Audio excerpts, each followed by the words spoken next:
Bueno, primero que nada, buenas a todos. Este pequeño video es una exposición de la cátedra de Seminario 2 de la carrera de licenciatura en Sistemas de Información de la Universidad Nacional de La Rioja. Quien les habla, el alumno Marcos Peña Polastri y mi compañero Ángel Daniel. Vamos a explicar un poco en este video nuestro proyecto que se llama Sendball y que es básicamente un sitio para hacer minería de datos de análisis de sentimientos utilizando Node.js y Twitter, la API de Twitter. Entonces, ¿cuál sería la problemática? Supongamos que ustedes tienen un programa de televisión o algo por el estilo y son productores. Todos saben que producir un programa de televisión tiene muchos costes.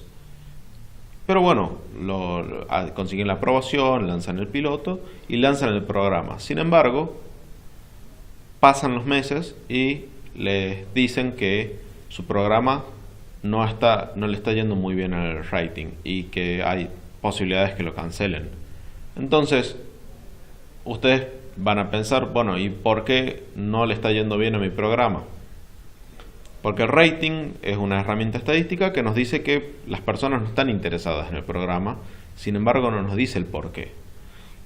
Normalmente ustedes irían a una empresa de estudios estadísticos que va a hacer diversas encuestas y estudios y quizás demore un mes o dos en darle los resultados.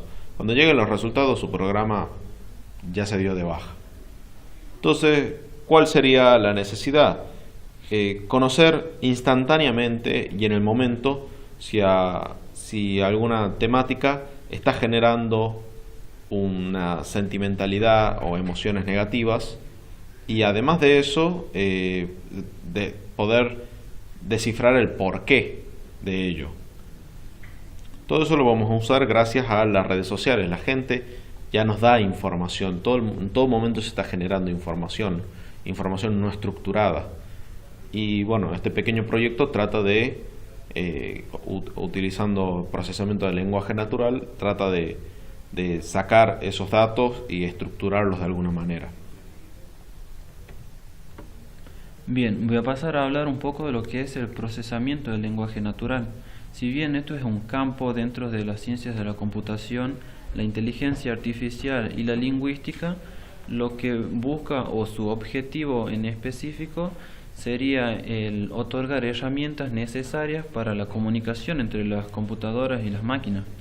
Si bien no sería un método abstracto, sino crear mecanismos o software que puedan llegar a cumplimentar ese objetivo.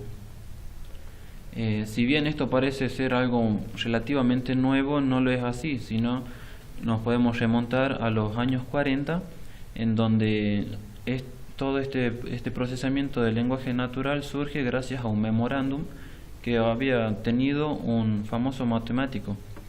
Entonces su objetivo era utilizar unos métodos que él tenía de desciframiento criptográfico y métodos estadísticos para brindarle un poco más de información acerca de cómo desarrollar un lenguaje en el cual la máquina pueda llegar a entender lo que nosotros le queremos decir.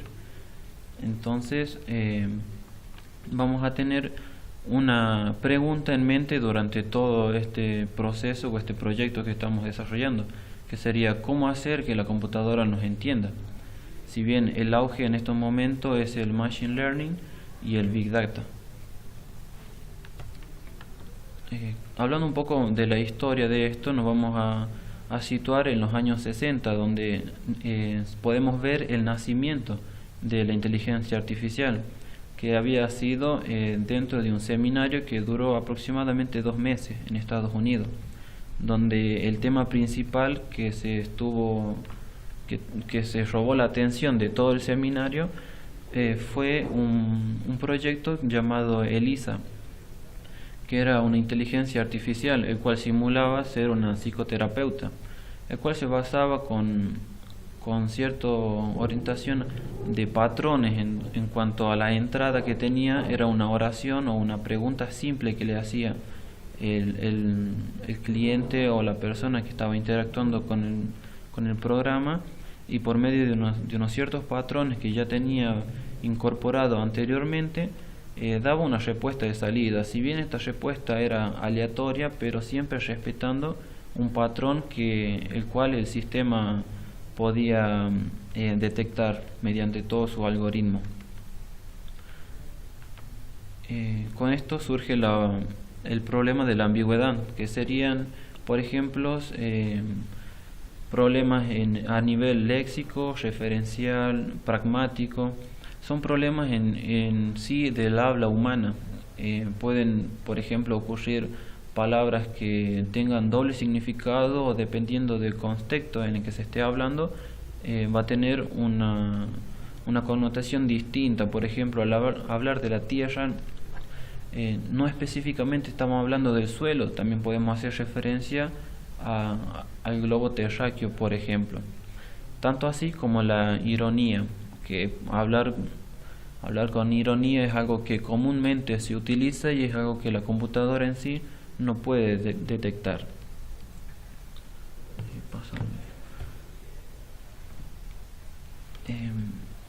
Bien, otros algoritmos que podemos citar o explicar un poco de cómo va evolucionando todo esto es dentro de la inteligencia artificial, sería la comprensión de este lenguaje. Habiendo en los años 70 dos tipos de algoritmos, como el Shidru y el Perry. ¿Cuál es la diferencia de estos dos? Si bien estos dos tenían más o menos la misma orientación que el anterior citado, ELIZA, el primero, Shidru, coincidía en tener un conocimiento previo y a base de patrones brindar una respuesta a la pregunta que se le estuviese realizando. En cambio, Perry no. Este utilizaba, sin ningún conocimiento previo, utilizaba netamente patrones de reconocimiento para poder brindar una salida, que bien simulaba tener como una paranoia de que lo estaban persiguiendo la mafia y así. Parecía un poco ilógico el razonamiento que tenía este algoritmo. Sí. Bueno, también otra de las herramientas que se utilizan muchísimo en el procesamiento del lenguaje natural y en la búsqueda de los patrones es el utilizar las expresiones regulares, que básicamente son estructuras que nos permiten reconocer patrones dentro de una cadena de un texto. Hay varias reglas o una sintaxis y hay una sintaxis especial para esto, pero bueno, por ejemplo, si ven aquí aparece un código en JavaScript que soporta de manera nativa las expresiones naturales, y lo que va a hacer es básicamente detectar todas las cadenas de textos que tengan el patrón A, B, B que se repita al menos una B y termina en C. Y entonces esto se puede ver a ABC, puede ser tomado también ABBBC, ABBBB y así infinitamente mientras se cumpla este patrón. Puede ser válido esto. Aquí hay otro ejemplo de cómo las expresiones regulares pueden ser utilizadas para extraer datos que no estén estructurados. Por ejemplo, si se fijan en el ejemplo que se tiene que extraer, Juan tiene 5 pesos y Pedro tiene 4, lo que se puede hacer en base a estas expresiones regulares para detectar la moneda y luego el nombre, que va a empezar con una letra mayúscula y luego va a seguir por varias letras minúsculas. Se puede ver que tanto Juan como Pedro, en esta cadena que es en código XML, estos dos cumplen con el patrón del nombre, y la moneda también cumple con el patrón de la moneda, que va a ser el símbolo de peso, un número, un punto o una coma y luego 2 números.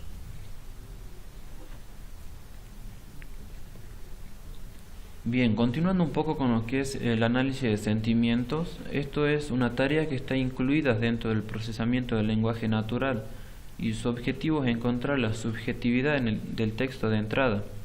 Entonces lo que busca es extraer opiniones y la polaridad de esto, que lo podemos diferenciar de tres tipos.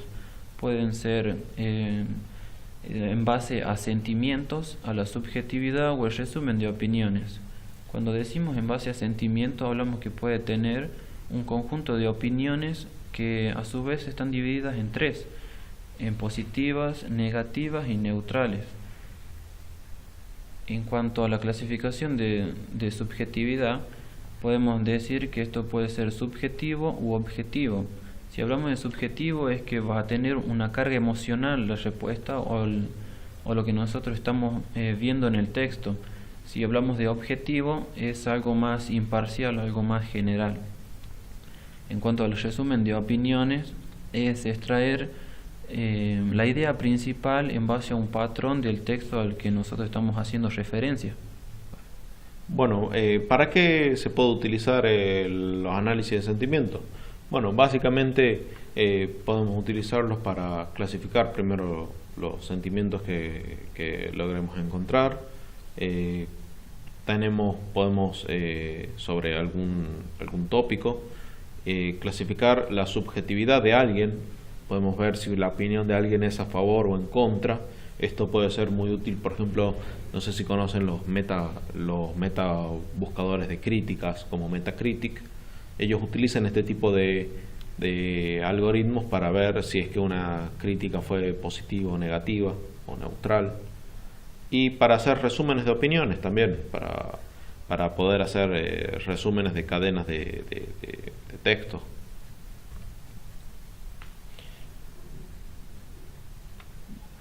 En cuanto para buscar un poco lo que es todo este tipo de palabras, todo este tipo de textos, usamos lo que son los diccionarios léxicos, que nos van a ayudar a poder descifrar o armar un patrón de reconocimiento de estas palabras esenciales que estamos intentando encontrar, que están dotadas de un conjunto de adjetivos, verbos, adverbios y otros valores que nosotros le podemos ir agregando, ya sean positivos o negativos, según a la palabra a la que estemos haciendo referencia. Nosotros vamos a utilizar, no se ve muy bien acá en la presentación, pero nosotros estamos utilizando un diccionario que se llama AFIN 165, que básicamente contiene todos estos elementos con un valor matemático que va entre -5 para lo más negativo hasta 5. Cada palabra y todo y verbo se le asigna ese valor. Tipos de análisis de sentimiento. Bien, entonces a la hora de extraer la información va a variar el método, o sea, el método que vamos a usar va a variar según qué clase de incidencia queremos realizar en todo el texto. Si bien puede ser, por ejemplo, análisis de documento, de oración o de aspecto.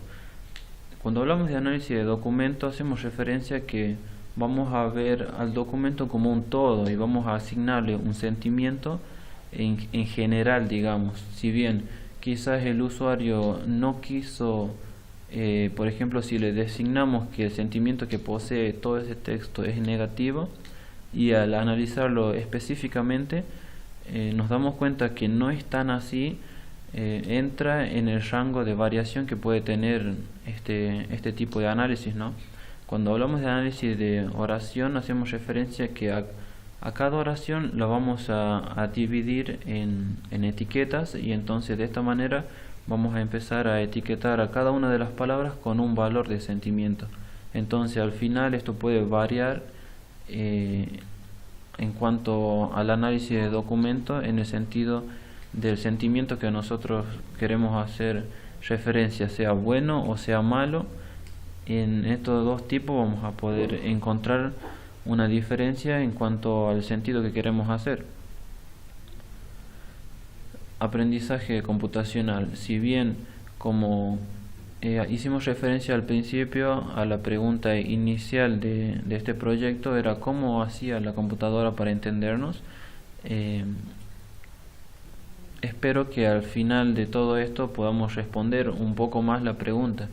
Si bien nosotros los seres humanos aprendemos a través de experiencias, algunas habilidades que nos enseñan o traen culturalmente ya la sociedad en la que vivimos.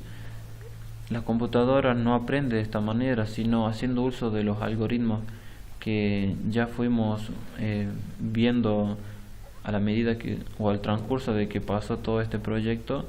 La computadora no aprende de esta manera, va a ir aprendiendo a medida que nosotros diseñemos algoritmos o patrones de reconocimiento para que puedan aprender o enseñarles cómo aprender para que en un futuro vayan avanzando de una mejor manera. Y se ve en cuanto a la velocidad de aprendizaje. Un claro ejemplo sería el de Cortana y Siri.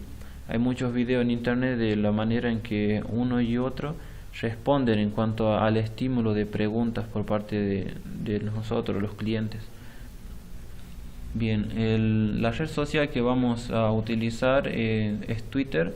Creo que la mayoría ya lo conoce, que se creó en el 2006 y tiene aproximadamente 300 millones de usuarios que están en vigencia. O sea, esto se mide cada mes o en el uso que tiene en el mes la cantidad de usuarios. Bien, vamos a pasar a la parte ya más interesante, dejando de lado toda la parte de sustento teórico. Vamos a hablar un poco ya del proyecto en sí, que es Sandball, y la tecnología que utilizamos para poder desarrollarlo. Primero utilizamos Node.js como nuestro entorno de ejecución de JavaScript en backend.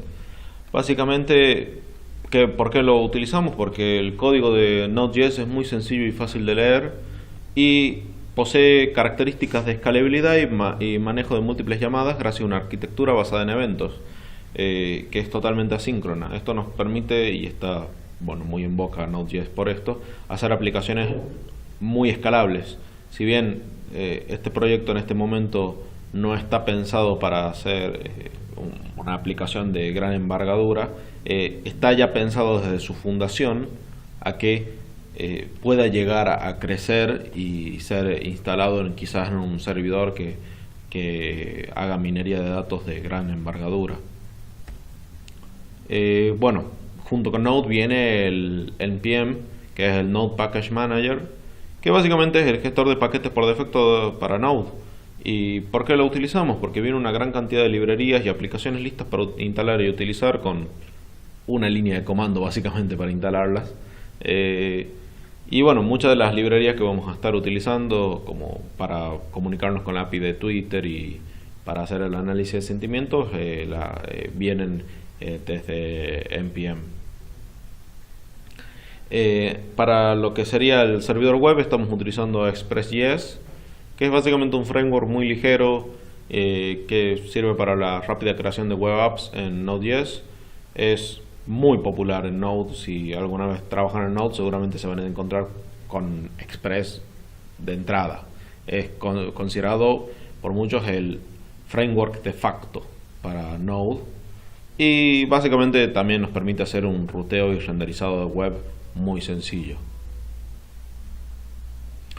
En nuestra capa de datos utilizamos a MongoDB como nuestro motor de base de datos, que es NoSQL. Entonces, ¿qué significa esto? Que no estamos utilizando lenguajes de consultas estándar de SQL. Tampoco es relacional, es una base de datos no relacional. ¿Qué significa esto? Que nuestros datos no van a estar en formatos de las típicas tablas relacionadas, 1N, etcétera, etcétera, sino que vamos a estar hablando de colecciones y de documentos. En vez de registro estamos hablando de documentos. El formato, acá hay una pequeña corrección, el formato es JSON, que es similar a JSON, solo que dentro de la aplicación es en binario, pero se lee como JSON. Y que nos permite MongoDB, que es bastante escalable para grandes volúmenes de datos, que sigue con la temática por la cual fue planteada Node. También Mongo es por eso, porque vamos a estar accediendo a grandes volúmenes de datos cuando estemos capturando por la API de Twitter. Y bueno, y hablando de la API de Twitter, viene el otro de las estrellas. La API de Twitter es básicamente una interfaz para programadores. Lo que nos permite es tener un acceso legal provisto por la gente de Twitter para obtener datos de su plataforma. Ellos tienen una muy buena documentación que nos ayuda muchísimo. Básicamente nuestra aplicación Sendball fue registrada para contar con estos permisos, y se utiliza de esta API, se utilizan básicamente las funciones Stream y Search. Y por último, Sentiment, que es el paquete de NPM que nos permite hacer el análisis de sentimientos, que utiliza la Affine 165 y el Emoji Sentiment Ranking. Así que sí, también algunas cosas como la ironía están tomadas en cuenta. Si es que alguien pone qué bueno y pone muchas caritas tristes, va a estar tomado como un sentimiento negativo en vez de un sentimiento positivo por la palabra bueno. Y además lo bueno de Sentiment es que nos permite el registro de nuevos lenguajes en formato JSON, que nosotros hicimos una aproximación de eso con el español. Por defecto viene solamente con inglés y francés, pero pudimos poner un poco de español, pero no es muy funcional, hay que trabajarlo un poco más. Y ahora a explicar un poco el caso de uso que nosotros hicimos, que es básicamente #Game of Thrones. Cuando este proyecto fue hecho, estaba en su momento empezando la emisión de la última temporada de la popular serie Game of Thrones. Entonces nosotros en el horario de emisión, que eran los domingos a las 10 de la noche, pusimos este pequeño proyecto a capturar este hashtag en Twitter durante toda la hora que duró el episodio, para tener esos datos almacenados en nuestra base de datos. Entonces, ¿cómo fue más o menos el funcionamiento de esto? Básicamente nosotros ingresamos como input #Game of Thrones, esta cadena, a través de Sendball. Sendball utiliza la API de Twitter para usa las funciones de Stream, Status Filter, y la Twitter nos devuelve por cada tweet un objeto de tipo JSON que se llama tweet.json. Y bueno, ese tweet viene con toda la información que nosotros necesitamos. Entonces, por ejemplo, este es uno de los tweets que nosotros capturamos, que lo dice en inglés, pero básicamente dice: nunca me sentí más atada por la monogamia que cuando espero que mi novio regrese a casa, así podemos ver Game of Thrones juntos. Este tweet tiene una sentimentalidad claramente negativa, porque habla de estar atada, que en inglés es constrained, porque está esperando a su novio para que llegue a casa. Se está perdiendo el capítulo, no puede usar las redes sociales seguramente para evitar los spoilers, y entonces se está sintiendo mal porque su novio no llega aún. Sentiment lo que hizo con este tweet fue primero tokenizarlo, que es básicamente transforma primero el texto a minúsculas para evitar problemas de mayúsculas, minúsculas. Luego son eliminados los caracteres no alfanuméricos, y ahí eliminamos a todo lo que sería puntos, comas, arrobas. Y por último, los tokens, que serían básicamente las palabras, son separadas por espacios. Entonces, si lo ven, tenemos un array de tokens de 23 tokens, que dice I never feel more constrained, etc. ¿Qué hace con todos estos tokens? Hace un cálculo de puntaje de sentimientos, y a cada token se le asigna un sentimiento siguiendo el listado de Affine 165, y siendo el puntaje S del sentimiento es la sumatoria del puntaje del token 1, del token 2 hasta el token N, y ese valor comparativo respecto de la cantidad de tokens es un promedio básicamente, T1 más T2 más hasta Tn dividido en N. En nuestro ejemplo, y disculpen un poco la calidad, el array de positivos no encontró ninguna palabra que se rija según el AFIN 165 a positivo, pero sí encontró una negativa que es constraint y tiene un puntaje de -2. El comparativo es menos 0.08. Entonces estamos hablando de un tweet que fue clasificado de manera negativa. El modelo de datos en JSON se está usando un pequeño diagrama de clases, ya que JSON son objetos, pero básicamente tenemos un objeto tweet que nosotros le capturamos el tiempo, la fecha en la que fue capturado, el texto de 140 caracteres, si vino de mobile, si vino de desktop, geolocalización si es que la tiene activada, y topic. Este topic es algo que nosotros le agregamos, que es básicamente el hashtag Game of Thrones que nosotros ingresamos al principio.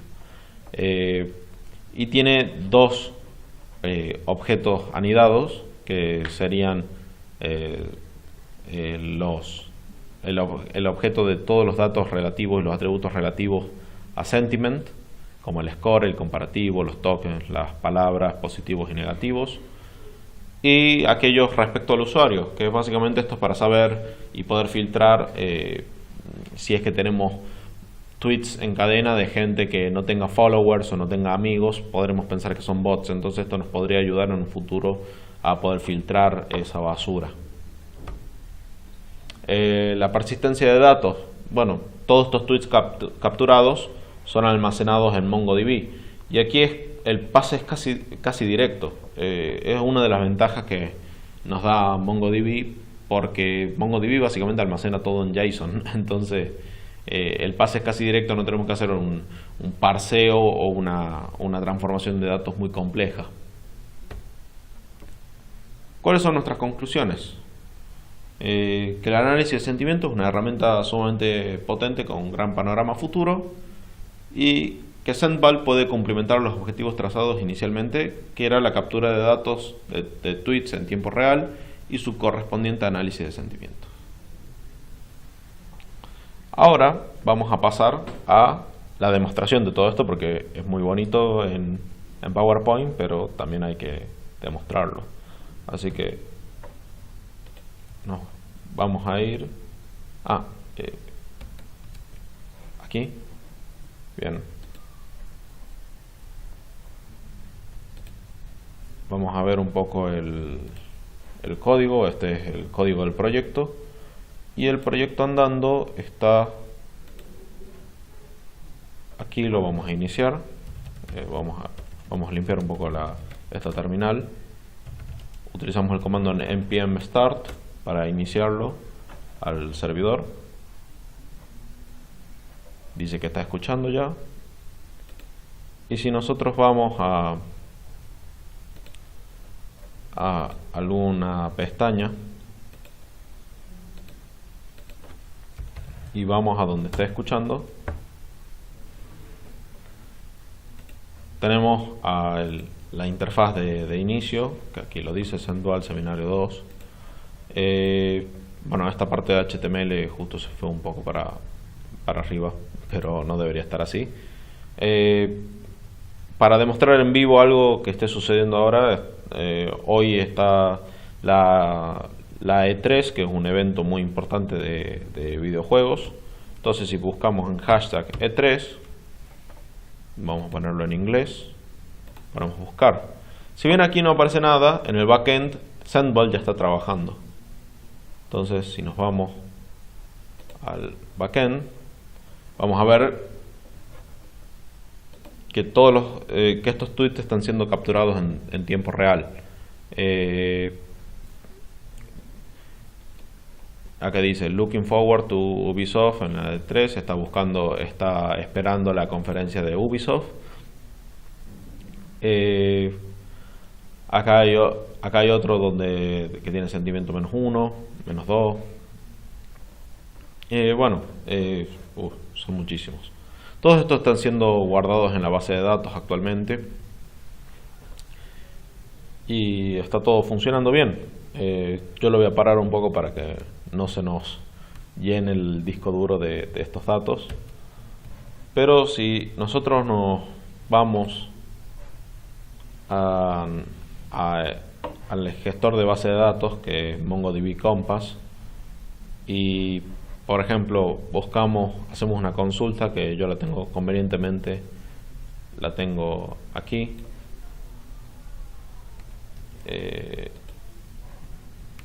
Los de sistemas, la verdad, no hacemos mucha interfaz de usuario, son básicas, así que sí, no es lo más usable. Muchas gracias a todos y espero que este video les haya gustado.